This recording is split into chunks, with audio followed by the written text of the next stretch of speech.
அத்தனை அழகையும் ஒன்னாக்கி முறைக்கு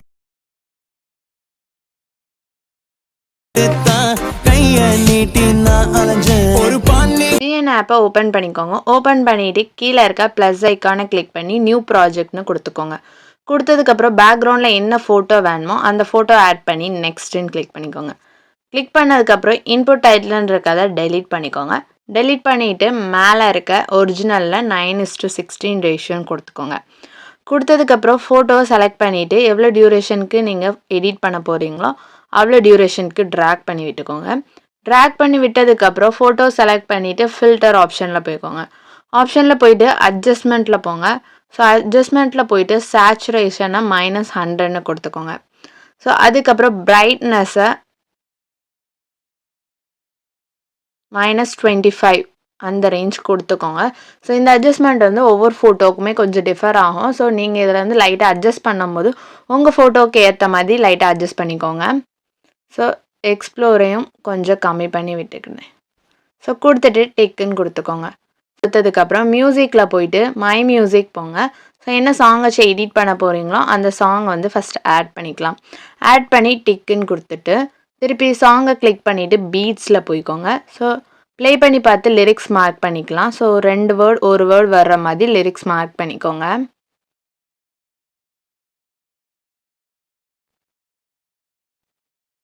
ஸோ மார்க் பண்ணி முடிச்சதுக்கப்புறம் டிக்குன்னு கொடுத்துக்கோங்க. கொடுத்ததுக்கப்புறம் பிஐஏ கிளிக் பண்ணிவிட்டு ஃபோட்டோஸ் அண்ட் வீடியோஸ் போய்க்கோங்க. கீழே டிஸ்கிரிப்ஷனில் நான் இந்த ஃபோட்டோஸ் கொடுத்துருப்பேன். ஸோ அந்த ஃபோட்டோவை டவுன்லோட் பண்ணிக்கோங்க. டவுன்லோட் பண்ணிவிட்டு சைடில் ஸ்வைப் பண்ணிட்டு வந்தீங்கன்னா பிளெண்டுன்னு ஒரு ஆப்ஷன் இருக்கும். அதில் ஸ்க்ரீனுன்னு கொடுத்து டிக்குன்னு கொடுத்துக்கோங்க. ஸோ கொடுத்துட்டு இதை எந்த இடத்துல செட் பண்ணணுமோ அந்த இடத்துல நம்ம செட் பண்ணிக்கலாம். செட் பண்ணிட்டு ஃபுல் லாஸ்ட் வரை ட்ராக் பண்ணி விட்டுக்கோங்க. ட்ராக் பண்ணி விட்டுட்டு ஃபோட்டோ இன்னும் கொஞ்சம் பிளாக் ஆக்கலாம். ஸோ நான் ஃபில்டரில் போயிட்டு கொஞ்சம் அட்ஜஸ்ட்மெண்ட்டை இன்க்ரீஸ் பண்ணிக்கிறேன். ஸோ எக்ஸ்ப்ளோரை கொஞ்சம் இன்க்ரீஸ் பண்ணிவிட்டு விக்னிட்டியை வந்து +55 அந்த ரேஞ்ச் கொடுத்து டிக் கொடுத்துட்டேன். ஸோ ஏன்னா அந்த ஃபாண்ட்ஸ் எல்லாம் நம்ம லிரிக்ஸ் எல்லாம் பிரைட்டாக தெரியறதுக்காக. ஸோ எந்த இடத்துல வேணுமோ கரெக்டாக அந்த இடத்துல வந்து நீங்கள் செட் பண்ணி வச்சுக்கணும். வச்சதுக்கப்புறம் திருப்பியும் பிஐஏ கிளிக் பண்ணிவிட்டு ஃபோட்டோஸ் அண்ட் வீடியோஸில் போயிட்டு இப்போ நம்ம ஆட் பண்ண அதே இமேஜ் இல்லைனா வேறு என்ன இமேஜ் உங்களுக்கு வேணுமோ அந்த இமேஜை வந்து நீங்கள் ஆட் பண்ணிக்கலாம். ஸோ நான் சேம் அதே இமேஜ் எடுத்துகிட்டு கீழே வந்து கட் அவுட்னு ஒரு ஆப்ஷன் இருக்கும். ஸோ அதை கொடுத்துட்டு ரிமூவ்னு கொடுத்துக்கோங்க. ஸோ ரிமூவ் ஆனப்புறம் பேக்ரவுண்ட் வந்து உங்களுக்கு ரிமூவ் பண்ணி கொடுத்துரும். ஸோ நான் வந்து கொஞ்சம் மாடிஃபை பண்ணிடுறேன்.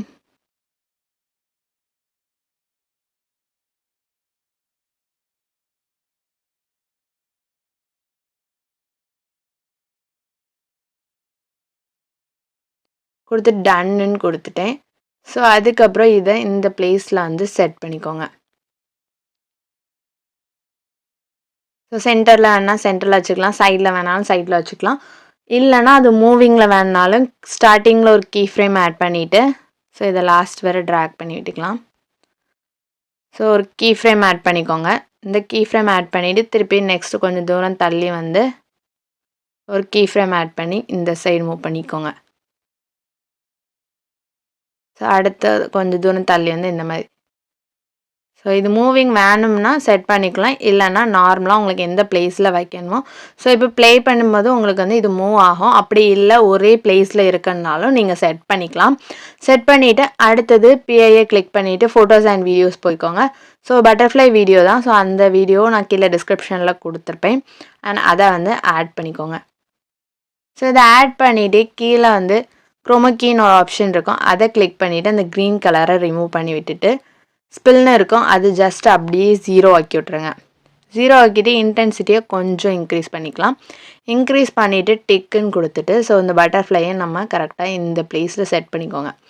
செட் பண்ணதுக்கப்புறம் திருப்பி அந்த பார் மாதிரி ஒன்று ஆட் பண்ணியிருக்கோம்னா அதை கிளிக் பண்ணி டூப்ளிகேட்னு கொடுத்துக்கோங்க.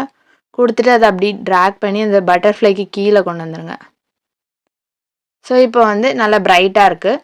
அடுத்து என்ன பண்ணணும்னா நம்ம லிரிக்ஸ் தான் ஆட் பண்ண போகிறோம். லிரிக்ஸ் ஆட் பண்ணதுக்கு டெக்ஸ்ட்டில் போயிட்டு எடிட் டெக்ஸ்ட் போங்க, ஆட் ஹெட்டிங்னு கொடுத்துக்கோங்க. ஸோ நான் லிரிக்ஸை பேஸ்ட் பண்ணிவிட்டு அதுக்கப்புறம் ஃபாண்ட்டில் போயிட்டு இந்த ஃபாண்ட் கீழே டிஸ்கிரிப்ஷனில் நான் கொடுத்துருப்பேன். ஸோ அதை ஆட் பண்ணிவிட்டு ஃபாண்ட் சைஸ் எந்த அளவுக்கு வேணுமோ அந்தளவுக்கு இன்க்ரீஸ் பண்ணிவிட்டு உங்களுக்கு கலர் சேஞ்ச் பண்ணனாலும் கூட நீங்கள் கலர் சேஞ்ச் பண்ணி ஆட் பண்ணிக்கலாம். ஸோ நான் எல்லோ கலர் கொடுத்துக்குதேன், ஆர் இல்லைனா பிங்க் அந்த கலரில் கொடுத்துக்குதேன். ஸோ எந்த கலர் வேணுமோ அந்த கலரை நீங்கள் கொடுத்துக்கலாம். கொடுத்ததுக்கப்புறம்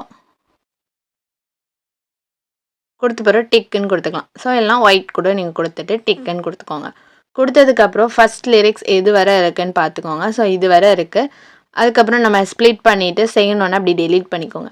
டெலீட் பண்ணிவிட்டு இதை ஃபஸ்ட் லிரிக்ஸை செலக்ட் பண்ணிக்கோங்க. செலக்ட் பண்ணிவிட்டு மோஷனில் போயிட்டு ஸோ மேலே ஃபஸ்ட்டு இன் அனிமேஷனில் ரெட்டு கொடுத்துக்கோங்க. ஸோ அதில் செகண்ட் ஆப்ஷன் கொடுத்துக்கலாம். செகண்ட் ஆப்ஷன் கொடுத்துட்டு டியூரேஷன் வேணால் 0.5 செகண்ட்ஸ்னு கொடுத்துக்கோங்க. அவுட்டில் வந்து ஃபேடுன்னு கொடுத்துட்டு 0.3 செகண்ட்ஸ்னு கொடுத்து டிக்குன்னு கொடுத்துக்கோங்க. ஸோ இதுக்கப்புறம் இதை அப்படி டூப்ளிகேட் பண்ணி அடுத்த லிரிக்ஸில் செட் பண்ணிக்கோங்க. செட் பண்ணிட்டு திருப்பி எடிட் டெக்ஸ்ட் போய்க்கலாம். ஸோ அதுக்கப்புறம் அடுத்த வேர்டை நம்ம பேஸ்ட் பண்ணிக்கலாம். பேஸ்ட் பண்ணிவிட்டு ஜஸ்ட் பேக் வந்துக்கோங்க. அடுத்து திருப்பி லிரிக்ஸை என்ன பண்ணுங்கள், செலக்ட் பண்ணிக்கோங்க. செலக்ட் பண்ணி டூப்ளிகேட் பண்ணி ஜஸ்ட் இதே தான் லாஸ்ட் வரைக்கும் நீங்கள் பண்ணணும். டெக்ஸ்ட்டை எடிட் பண்ணிவிட்டு லாஸ்ட் வரைக்கும் லிரிக்ஸ் அந்த மாதிரி நீங்கள் பேஸ்ட் பண்ணி டெக்ஸ்ட்டை மட்டும் சேஞ்ச் பண்ணிகிட்டே இருங்க. டெக்ஸ்ட்டை சேஞ்ச் பண்ணி முடிச்சதுக்கப்புறம் மேலே இருக்க ஷேர் ஆப்ஷனை கிளிக் பண்ணி எக்ஸ்போர்ட்னு கிளிக் பண்ணிக்கோங்க.